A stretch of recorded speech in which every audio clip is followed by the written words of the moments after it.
पोखरण सरगर्मियां तेज हो चुकी है। 2 दिन बाद मतदान होने वाले हैं और हमारे रिपोर्टर प्रत्याशी के वार्ड का सर्वे करके उनके विकास कार्यों के बारे में बातचीत की। आज 20 नंबर वार्ड के भाजपा प्रत्याशी कमला दीपक गहलोत से मुलाकात कर विकास कार्य के एजेंडे पर बातचीत की है। वार्ड नंबर 20 के प्रत्याशी के प्रतिनिधि दीपक गहलोत ने बताया कि अगर वह चुनाव में जीत हासिल करते हैं तो वार्ड में कई प्रकार के विकास कार्य करवाएंगे। पालिका चुनाव सरगर्मियां तेज हो रही है और 2 दिन बाद वोटिंग होने शुरू है, लेकिन आज हम वार्ड नंबर 20 में खड़े हैं और कमला दीपक गहलोत के प्रत्याशी के प्रतिनिधि से हम बातचीत करेंगे कि उनका चुनाव को लेकर क्या उनकी रणनीति रहेगी और उनका क्या एजेंडा रहेगा जिसके लिए वो चुनाव लड़ रहे हैं। तो बताइए, आपका चुनाव को लेकर क्या रणनीति रहेगी? आपका सामना एक पार्टी से भी है और एक आपकी पार्टी से बागी हो खड़े हैं उनसे भी है, तो आपकी क्या रणनीति रहेगी चुनाव के लिए? वार्ड नंबर 20 17 को बांट कर बना हुआ है, जो 3 वार्डों में बंटा है। आज 20 नंबर वार्ड पोखरण का सबसे क्षेत्रफल की दृष्टि से सबसे बड़ा वार्ड है और इसमें सबसे ज़्यादा भी मकान की संख्या है और सबसे दूर दूर बसे हुए मकान हैं और उनकी समस्या, सबसे बड़ी समस्या है, कहीं पर भी 90% रोडें हैं जो कच्ची है, जो उधर जाने पर ऐसा लगता है कि हम पोखरण शहर को छोड़कर कोई ग्रामीण इलाके में आ गए हैं और ऐसा ही है हाल। और पोखरण के 20 नंबर वार्ड आप ऐसे इस तरह से कह सकते हो, सबसे मतलब पिछड़ा वार्ड कह सकते हो और इसमें समस्याएं खूब सारी है, जैसे कि रोड की समस्या है और सिविल लाइन की समस्या है और कहीं कहीं पर लाइटों की समस्या है और बरसात के पानी की समस्या है। जैसे सबसे ज्यादा बरसात के पानी की समस्या है। आज हम जहाँ खड़े हैं यहाँ पर 3-3 फुट पानी बहता है, ये सबसे बड़ी समस्या है। यहाँ नदी 3-3 फुट पानी बहता है और उनके लिए क्या किया गया है, ये नगर पालिका ने मतलब उस तरह से काम नहीं किया गया कि नदी के लिए या सही ढंग से करे, इस तरह से कोई व्यवस्था नहीं है। अगर इस वार्ड से मैं जीतता हूँ और मेरे को काम करने का मौका मिलेगा तो मैं उस तरह से यहाँ पर सीसी रोड बना के उनको आगे जिस तरह से पानी से न बहे इस तरह से व्यवस्था करेंगे। और सबसे मेरी महत्वपूर्ण रहेगी दीनदयाल उपाध्याय कॉलोनी, साईं बाबा कॉलोनी और जो लोढ़ा कॉलोनी है, उनमें अच्छा काम करने का प्रयास रहेगा।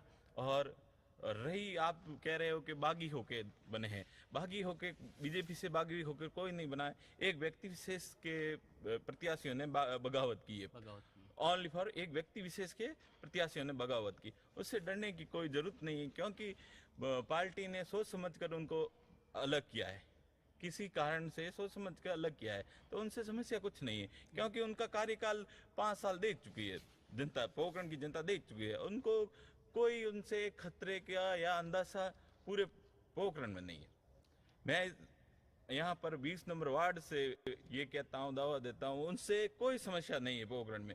और बीजेपी भगवा प्रतापपुरी जी के नेतृत्व में भगवा लहराएगा और जो भी बीजेपी के कार्यकर्ता है, पूर्व शैतान सिंह जी एमएलए साहब है और जो भी बड़े बड़े जैसे कि आरएसएस के संगठित व्यक्ति है, उन्होंने बहुत अच्छी सोच समझ कर रणनीति बनाई गई है। और इस रणनीति के तहत मैं आपको दावा कहता हूं कि 18 से 19 सीटें बीजेपी की आएगी, 100% आएगी और इन बागियों से कुछ होने वाला नहीं है।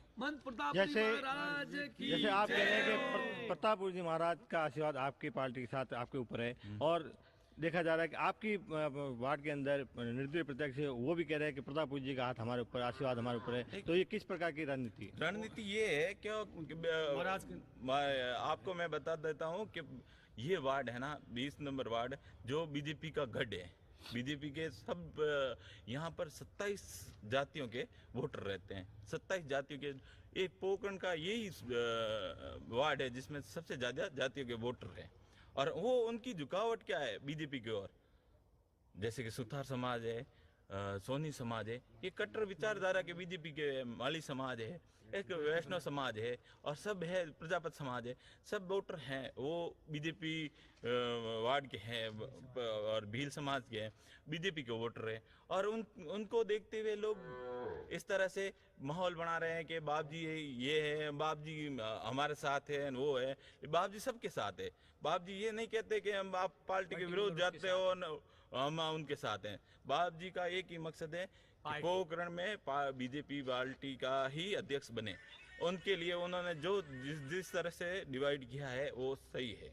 और मैं आपको बताता हूँ कि आने वाले टाइम में बीजेपी का ध्वज लहराएगा। पोखरण में 17 से 18 सीटें 101% आएगी। एक तरफ माहौल रहेगा।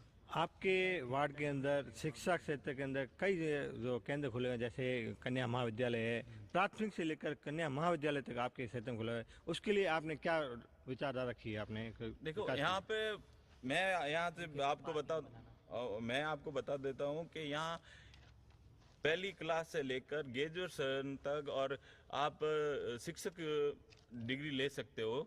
शिक्षक प्रशिक्षण विद्यालय भी है यहाँ पे। लेकिन यहाँ समस्या यही है, यहाँ पर उनको विद्यार्थी को आने के लिए रास्ते सही रोड नहीं है और बरसात के दिन में उनको परेशानी होती है।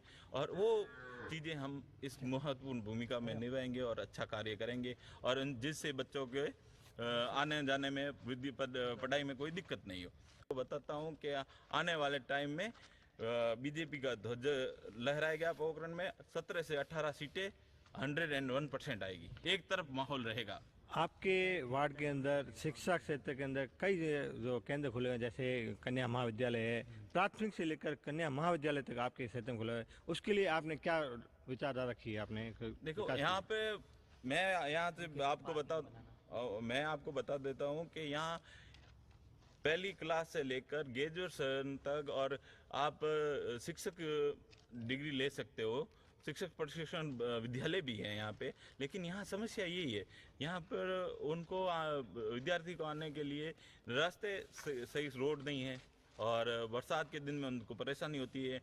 और वो चीज़ें हम इस महत्वपूर्ण भूमिका में निभाएंगे और अच्छा कार्य करेंगे और जिससे बच्चों के आने जाने में पढ़ाई में कोई दिक्कत नहीं हो। और जो भी गवर्नमेंट बिल्डिंग है जिसकी रख रखाव का और व्यवस्था जो जिस तरह से हो सकेगी नगर पालिका से दिलाने का काम करेंगे। जैसे आप बता रहे हो कि वार्ड नंबर 20 का क्षेत्र पर बहुत बड़ा है, लेकिन मुझे ख्याल से आपके वार्ड नंबर 20 के अंदर एक भी पार्क नहीं बना है, बच्चों के लिए चिल्ड्रन पार्क नहीं बना है, उसके लिए आपके क्या? मैं आपको ये भी कह सकता हूँ कि वार्ड नंबर 20 ऐसा वार्ड है जहाँ पर हर वार्ड के लोग इधर अच्छा पार्क बन सकता है, क्योंकि जमीन बहुत खाली पड़ी है नगर पालिका की और वहाँ पे अच्छा पार्क बनाया जा सकता है। पूर्व पार्षद ने रुचि क्यों नहीं ली? क्योंकि यहाँ पर वो वार्ड में है ना, 20 नंबर वार्ड में बीजेपी के ज़्यादातर वोटर है, इसलिए उन्होंने कुछ नहीं किया और पूरा का पूरा यही कर रहे हैं कि नहीं, जहां हो सके कांग्रेस के प्रत्याशी को अच्छा महत्व दिया जाए।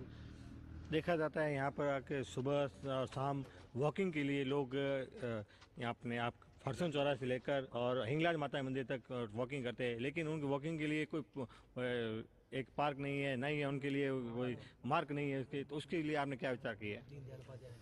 और आपको ये भी बता देते हैं कि वार्ड नंबर 20 में पार्क की दीन उपाध्याय में पार्क की अलॉटमेंट हो चुका है, लेकिन वहाँ निर्माण कार्य नहीं हुआ है। कारण तुच्छित राजनीति है, जो कांग्रेस के वोटर्स नहीं है, इसलिए वहाँ नहीं राजनीति। मैं आपको ये दावा करता हूँ, अगर बीजेपी का बोर्ड बनता है और 100% यह 20 नंबर वार्ड में पार्क बनेगा और भव्य पार्क बनेगा। आप यहाँ कह सकते हो और आपको ये वॉकिंग ट्रैक के साथ बनेगी और आप में कोई दिक्कत नहीं हो। और जो भी गवर्नमेंट बिल्डिंग है जिसकी रख रखाव का और व्यवस्था जो जिस तरह से हो सकेगी नगर पालिका से दिलाने का काम करेंगे। जैसे आप बता रहे हो कि वार्ड नंबर 20 का क्षेत्र पर बहुत बड़ा है, लेकिन मुझे ख्याल से आपके वार्ड नंबर 20 के अंदर एक भी पार्क नहीं बना है, बच्चों के लिए चिल्ड्रन पार्क नहीं बना है, उसके लिए आपके क्या? मैं आपको ये भी कह सकता हूँ कि वार्ड नंबर 20 ऐसा वार्ड है जहाँ पर हर वार्ड के लोग इधर अच्छा पार्क बन सकता है, क्योंकि जमीन बहुत खाली पड़ी है नगर पालिका की और वहाँ पे अच्छा पार्क बनाया जा सकता है। पूर्व पार्षद ने रुचि क्यों नहीं ली? क्योंकि यहाँ पर वो वार्ड में है ना, 20 नंबर वार्ड में बीजेपी के ज़्यादातर वोटर है, इसलिए उन्होंने कुछ नहीं किया और पूरा का पूरा यही कर रहे हैं कि नहीं, जहां हो सके कांग्रेस के प्रत्याशी को अच्छा महत्व दिया जाए। देखा जाता है यहाँ पर आके सुबह और शाम वॉकिंग के लिए लोग यहाँ अपने आप फरसन चौराहे से लेकर और हिंगलाज माता मंदिर तक वॉकिंग करते हैं, लेकिन उनकी वॉकिंग के लिए कोई एक पार्क नहीं है, नहीं है उनके लिए कोई मार्ग नहीं है उसके, तो उसके लिए आपने क्या विचार किया है? और आपको ये भी बता देते हैं कि वार्ड नंबर 20 में पार्क की दीन उपाध्याय में पार्क की अलॉटमेंट हो चुका है, लेकिन वहाँ निर्माण कार्य नहीं हुआ है। कारण तुच्छित राजनीति है, जो कांग्रेस के वोटर्स नहीं है, इसलिए वहाँ नहीं राजनीति। मैं आपको ये दावा करता हूँ कि अगर बीजेपी का बोर्ड बनता है और 100% यहाँ 20 नंबर वार्ड में पार्क बनेगा और भव्य पार्क बनेगा। आप यहाँ कह सकते हो सब, और आपको ये वॉकिंग ट्रैक के साथ बनेगी। और मैं आपको बता देता हूँ कि जोधपुर में अशोक उद्यान है, उससे मिला जुला ही अच्छा उद्यान बनेगा, उनकी बरोबरी अच्छा उद्यान बनाया जाएगा ऐसे बाहर है। और लेकिन यहाँ आपको वहाँ वो व्यवस्था मिलेगी जो अशोक उद्यान में है, उतना लंबा चौड़ा पार्क बनाने की कोशिश करी जाएगी वार्ड नंबर 20 के।